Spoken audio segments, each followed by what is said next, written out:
Hello, good morning, or good afternoon, people. This is your boy Mark Curious once again with Golden Butter Sports. Here to spread a whole lot of butter. Finally giving our Dallas Cowboys versus Buffalo Bills post-game talk. Have I been avoiding you guys? Of course not. Kind of, sort of. It's been a tough week. 3 points, guys. No Golden Butter Stick Awards.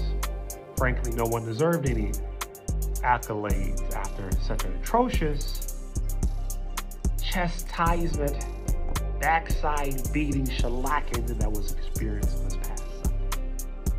3 points, guys and gals, fellow Cowboys Nation, and the rest of the pod would be yours. Definitely want to encourage you to continue to tune in. I mean, my goodness, we're on YouTube, TikTok, we're on Instagram. I think we're on some other platforms that I forgot we were on. In other words, there are plenty avenues for you to take advantage of the content that we're spewing. A whole lot of biscuits getting butter spread. Now, oh my goodness. 3 points, guys. The first one is this, and it's funny, you know, I looked at various outlets, whether it was local media, local journalists, even nationwide, but specifically in the local market. You know the sad thing about it?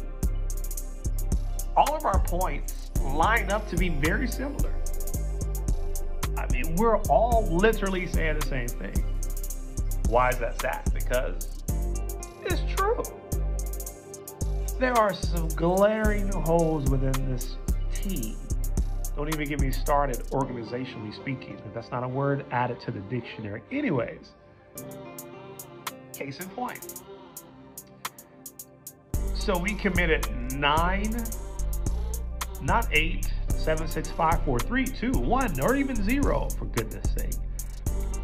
9 penalties, resulting in 127 yards being taken away from us. I mean, I haven't looked at the stats as probably as deep as I should. I call myself a commentator, you know, analyst, broadcaster. I don't know what I am, but let that butter spread. I didn't look at the rushing yards, but I assure you the 127 in penalty yards were a lot more than we had on the ground. Because we didn't do anything on the ground. Because we don't have a consistent ground game. Because, I mean, I love TP to death.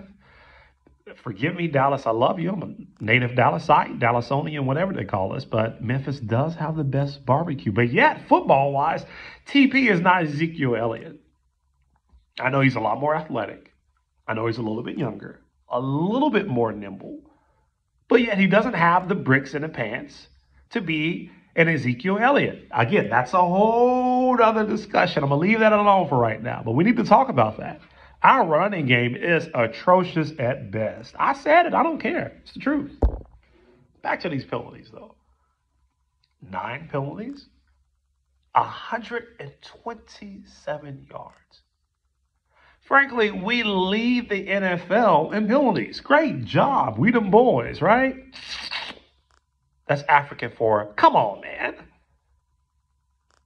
127 yards. J-Ron Curse, I hear you. I don't know what you could do, brother, if all you're trying to do is make a tackle. And frankly, J-Ron, I'm not even talking about that. I'm talking about everything else. So we put ourselves on a pedestal. Oh, we got the world's best defense. No, we don't. Oh, our offense is top flight. It's very good. It's better than last year, but it's not the best. We can have the best offense. We can have the best defense. But guess what? If we're committing the most penalties, what does that even matter? Really? I played football. I'm not speaking from a biased perspective. Penalties are just like touchdowns and interceptions and fumbles and receptions, etc.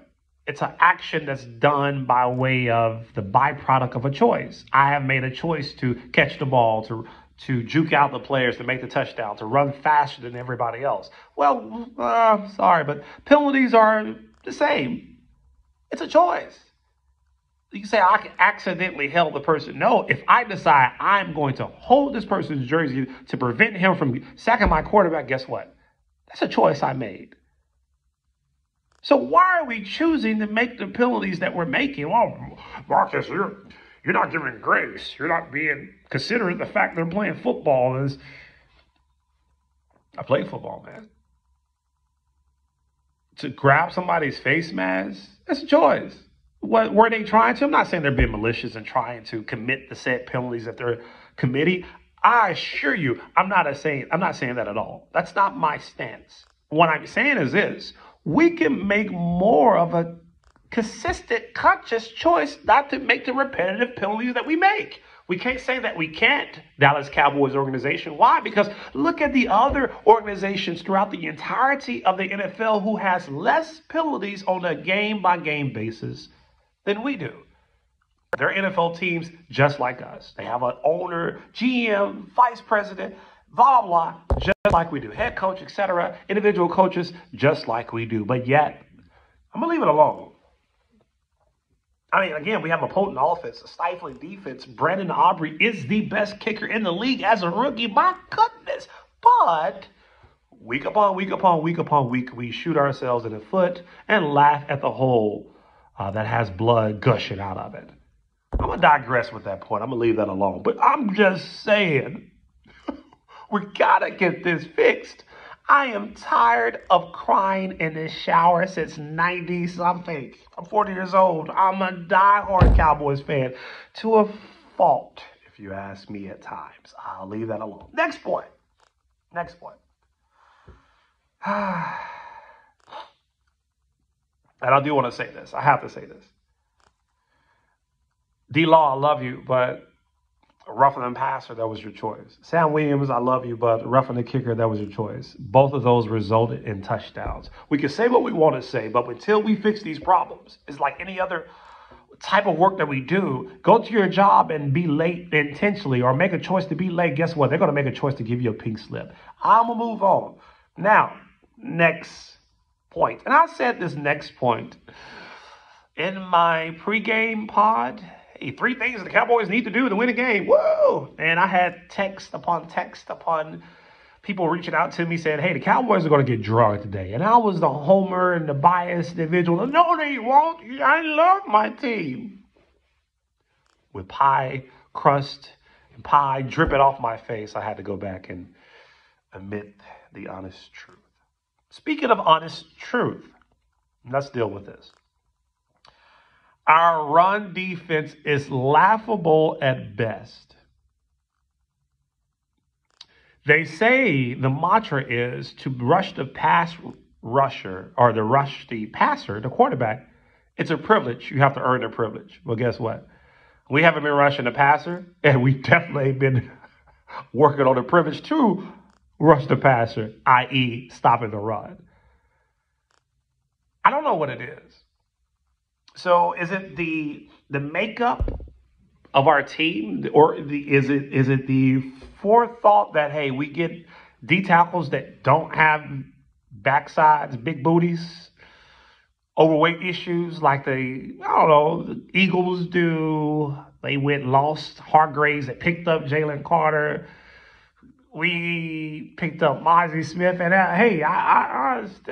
he's strong and everything, but he's a rookie. He hasn't even had an NFL offseason. Jalen Carter, it was understood that he was an NFL body, just so happened to be playing college football. I'm going to leave that alone. Our run defense. The looks by way of DQ, that's what I love. Dan Quinn. I think we should extend him and continue to extend him. The exotic looks that he throws out, they're magnificent. But at the end of the day, what in the world are we doing on run defense? Really? They bullied us. You mean to tell me, and if my numbers are wrong, please let me know. And I know, Big Hank was gone. I love his social media, by the way. He's doing an awesome job. Love his family. But you mean to tell me because one player was hurt that we gave up to James Cook? By the way, I didn't even know Dalvin had a brother by the name of James. Dalvin and James. I had no idea that James Cook would dare run and gallop to 179 rushing yards against us. And I didn't say the Buffalo Bills. I said James Earl Jones, Dalvin's brother, Cook. 179 rushing yards. Frankly, if we don't address this, we will continue to be laughed at. Yes, we got a playoff position, a playoff place, and we're going to the playoffs. Yeah, we'll get kicked out the first round, and we're all going to be crying as you guys are crying off the field. The fans are going to be crying too. Guess what? We invest into this team probably more than we should. And I'm coming from a fan perspective. I know this is a podcast. I understand all of this. But my goodness gracious, if it's already understood that it's an issue, why have we yet to address the run defense? Really? Look, Osa, I love the dude. You better extend him. I think he has Aaron Donald capability. But I'm sorry, he's not an elite D-tackle in relation to run defense. More or less pass defense. He is an elite athlete. Generational talent, if you ask me. I already said what I said about Mozzie Smith. Hallelujah. First round. Anyways, we'll move on past that. First round pick. We'll move on past that. Just scheme-wise, DQ, we don't have nothing schemed up for the run defense. We don't have the forethought to go do whatever it takes to go get a hog, 2 cows, the plug right there in the middle. I'm going to leave this. I'm going to leave it alone. I'm going to try to leave it alone. If we do not fix the run defense, we will get embarrassed in the playoffs. Hey, forget the playoffs. The next couple of weeks, we will be playing with our drawers and pants down and everybody laughing because, hey, you look like it's cold outside, Cowboys. If you get the joke, you get the joke. I'm going to leave it alone. For now, anyways. Run defense is terrible. Last point. Sorry, guys and gals. This is very different from what I'm accustomed to doing, but it is what it is. Go to Butter Sports. We're letting butter spread. We're very, very objective. DFW-based sports podcast without all the fluff, without all the huffing and puffing and cussing and all that. Unbiased, and I say unbiased, even to the detriment of my own Cowboys. I love my Cowboys, but a spade is a spade and a shovel is a shovel. Lastly, all right. We played so terrible that you can literally see Mike McCarthy's frustration oozing off of the sidelines after each and every penalty. There's even an evident frustration that is so visibly obvious with John Fossil. Excuse the sneeze there, live and raw and uncut. We're not cutting or editing anything. The Achilles heel of an atrocious run defense, atrocious penalties that are committed, boneheaded decisions that we're making is now affecting our coaches. So if our coaches are affected, if our coaches are becoming frustrated, what do we think naturally is going to happen with the players? The speed of the troops due to the speed of the general or generals. I digress. The frustration is becoming obvious even in the coaching staff, which is my last point. Hey, let's do this, guys. I don't know. Let's get our crap together. We got a prime opportunity. Once again, it's your boy Mark Curious. GBS Golden Butter Sports. A lot of frustration being spewed through these podcast waves, but we got to speak the truth. We got to call spades, spades, and shovels, shovels. Can we fix the problem? Of course we can. Will we fix the problem? Well, that's a different story. The hope is that we can and we will. Once again, this is your boy Mark Curious. That's blessed in the Greek. If you didn't know, he ain't lying. Golden Butter Sports. Check us out on YouTube, TikTok, Instagram. I don't know. Throw a pigeon out in the sky. He may be able to get some golden butter. But I assure you this much. When you tune in, what you will hear is a lot of butter being spread.